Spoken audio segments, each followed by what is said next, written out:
नमस्ते बच्चों।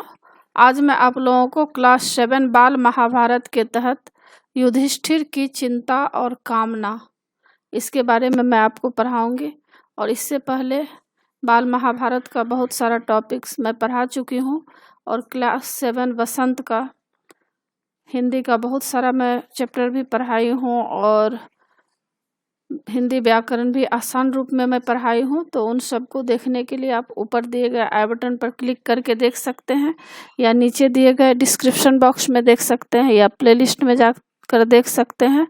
और बच्चों, आप मुझे इंस्टाग्राम, फेसबुक और ट्विटर पर भी फॉलो कर सकते हैं। तो अभी हम लोग जानेंगे युधिष्ठिर की चिंता और कामना। तो युद्ध शुरू हो गया है, बहुत सारे लोग मारे गए हैं। अब युधिष्ठिर को चिंता हो रही है और क्या कामना कर रहे हैं इसके बारे में इस पाठ में बताया गया है। अर्जुन जयद्रथ की ओर बढ़ रहा था।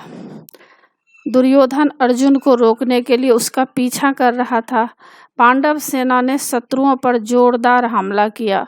द्रोण को रोकने के लिए धृष्टद्युम्न ने आचार्य पर लगातार वार किए। पांडव सेना 3 भागों में बंटने से कमजोर पड़ गई। धृष्टद्युम्न आचार्य के रथ पर चढ़कर वार करने लगा। द्रोण ने पांचाल कुमार पर एक बहुत पैना बाण चलाया। उस बाण में सात्विकी ने काट दिया। इस प्रकार धृष्टद्युम्न के प्राण बच सके। धृष्टद्युम्न को उसका सारथी द्रोण से दूर ले गया। धृष्टद्युम्न का जो सारथी था द्रोण से दूर ले गया। सात्विकी आचार्य से भिड़ गया। इसी बीच युधिष्ठिर को पता चला कि सात्विकी पर संकट आया हुआ है, तो वह अपने आसपास के वीरों से बोले, कुशल योद्धा, नरोत्तम और सच्चे वीर सात्विकी आचार्य द्रोण के बाणों से बहुत ही पीड़ित हो रहे हैं। चलो हम लोग उधर चलकर उस वीर महारथी की सहायता करें। इसके बाद धृष्टद्युम्न से बोले, द्रुपद कुमार, आपको अभी जाकर द्रोणाचार्य पर आक्रमण करना चाहिए, नहीं तो डर है कि कहीं आचार्य के हाथों सात्विकी का वध न हो जाए। युधिष्ठिर ने द्रोण पर हमला करने के लिए धृष्टद्युम्न के साथ एक बड़ी सेना भेज दी।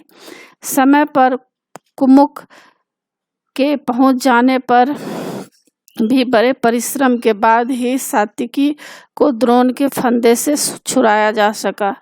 दूसरी ओर श्री कृष्ण के पांचजन्य की ध्वनि सुनकर चिंतित युधिष्ठिर ने सात्विकी व भीम को अर्जुन की सहायता के लिए भेजा। अब दूसरी ओर क्या होता है, श्री कृष्ण के पांचजन्य की ध्वनि सुनकर चिंतित युधिष्ठिर ने सात्विकी व भीम को अर्जुन की सहायता के लिए भेजा।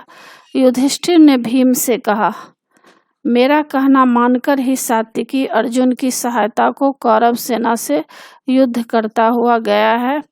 यदि तुम उनको कुशल पूर्वक पाओ तो सिंहनाद करना, मैं समझ लूंगा कि सब सकुशल है। भीमसेन ने युधिष्ठिर की रक्षा का भार धृष्टद्युम्न को सौंप दिया। धृष्टद्युम्न ने भीम को आश्वासन देते हुए कहा, तुम किसी प्रकार की चिंता न करो और निश्चिंत होकर जाओ। विश्वास रखो कि द्रोण मेरा वध किए बिना युधिष्ठिर को नहीं पकड़ सकेंगे। भीमसेन अर्जुन के पास पहुंच गया। अर्जुन को सुरक्षित देखकर भीम को आया देख श्री कृष्ण और अर्जुन ने ऐसा सिंहनाद किया कि युधिष्ठिर के मन से शोक के बादल हट गए। युधिष्ठिर कामना कर रहे थे कि अर्जुन जयद्रथ का वध कर देगा। यह भी संभव है कि जयद्रथ वध के बाद दुर्योधन संधि कर लेंगे। दुर्योधन भी यहीं आ गया था, किंतु बुरी तरह हार कर उसे मैदान छोड़कर भागना पड़ा। दूसरी ओर दुर्योधन ने द्रोण से कहा, बेटा दुर्योधन, तुम्हें हिम्मत नहीं हारनी चाहिए। तुम जयद्रथ की सहायता के लिए जाओ और वहां जो कुछ करना आवश्यक हो वह करो। आचार्य के कहने पर दुर्योधन कुछ सेना लेकर वापस आया। यहाँ भीम और कर्ण में भयंकर युद्ध हो रहा था। भीमसेन पुरानी बातें याद करके आज धधकती आग जैसा तप रहा था। इस युद्ध में भीम के घोड़े वह सारथी मारे गए। रथ टूट गया, धनुष कट गया। भीम की ढाल के भी कर्ण ने टुकड़े कर दिए। भीम कर्ण के रथ पर चढ़ गया। कर्ण ने अपने को बचा लिया। भीम मैदान में पड़े हुए रथ, हाथी, घोड़ों को उठाकर कर्ण पर फेंकने लगा। कर्ण बचाव का युद्ध लड़ रहा था। वह चाहता तो भीम को मार देता, किंतु वह प्रतिज्ञाबद्ध था। तो बच्चों, आशा है आप लोगों को युधिष्ठिर की चिंता और कामना के बारे में समझ में आ गया होगा। और इसमें कुछ शब्दार्थ दिए गए हैं जिसे आप याद कर लीजिएगा और एग्जाम के लिए प्रश्न उत्तर है। पहला प्रश्न है, द्रोणाचार्य व सात्विकी के युद्ध को देखकर युधिष्ठिर ने सात्विकी की रक्षा के लिए क्या निर्देश दिए? उत्तर, सात्विकी को संकट में फंसा देखकर युधिष्ठिर ने आसपास के वीरों से कहा कि आचार्य द्रोण के वाणों से पीड़ित सात्विकी की सहायता के लिए हमें उसके पास चलना चाहिए।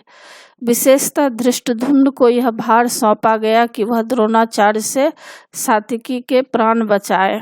दूसरा प्रश्न, युधिष्ठिर ने सात्विकी से अर्जुन की सहायता के लिए जाने को कहा। सात्विकी ने इस पर क्या उत्तर दिया? उत्तर, सात्विकी ने युधिष्ठिर से बड़ी विनम्रता से कहा, युधिष्ठिर, द्रोण की प्रतिज्ञा तो आप जानते ही हैं, अतः आपकी रक्षा का भार हमारे ऊपर है। महाराज वसुदेव और अर्जुन मुझे यह आदेश दे गए हैं कि और मुझ पर भरोसा करके इस भारी जिम्मेदारी डाल गए हैं। मैं उनकी बात को कैसे टालूं? आप अर्जुन की जरा भी चिंता न करें, अर्जुन को कोई नहीं जीत सकता।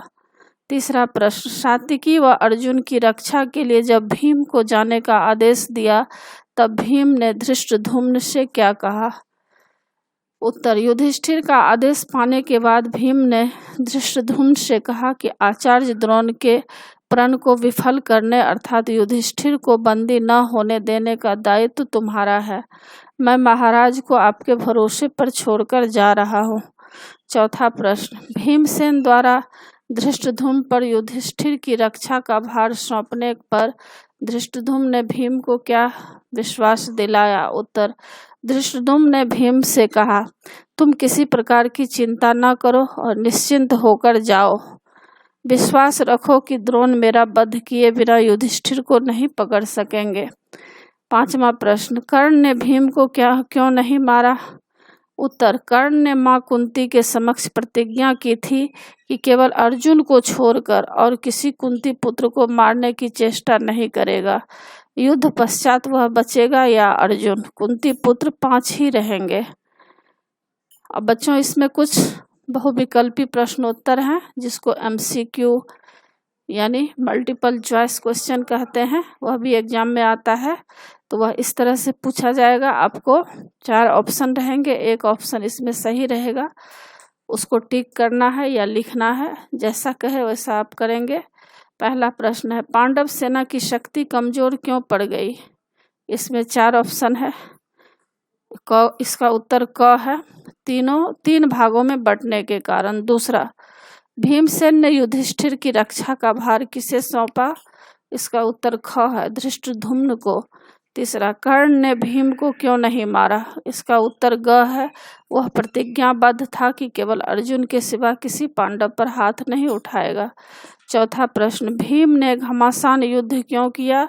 इसका उत्तर घ है, उपर्युक्त सभी, यानी उसे पुरानी बातें याद आ रही थी। ख का वह अपने प्रतिद्वंदियों को हराना चाहता था। तीसरा, वह द्रौपदी के अपमान का बदला लेना चाहता था। तो इसका उत्तर उपर्युक्त सभी होगा, घ।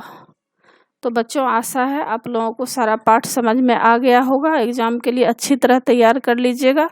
और बच्चों, आप मेरे चैनल देव जनागरी को सब्सक्राइब कीजिएगा और सब्सक्राइब के बगल में बेल आइकन बटन है, उसे ज़रूर क्लिक कीजिएगा ताकि जो भी वीडियो मैं बनाती हूँ उसका नोटिफिकेशन आप तक जल्द से जल्द पहुँच जाएगा।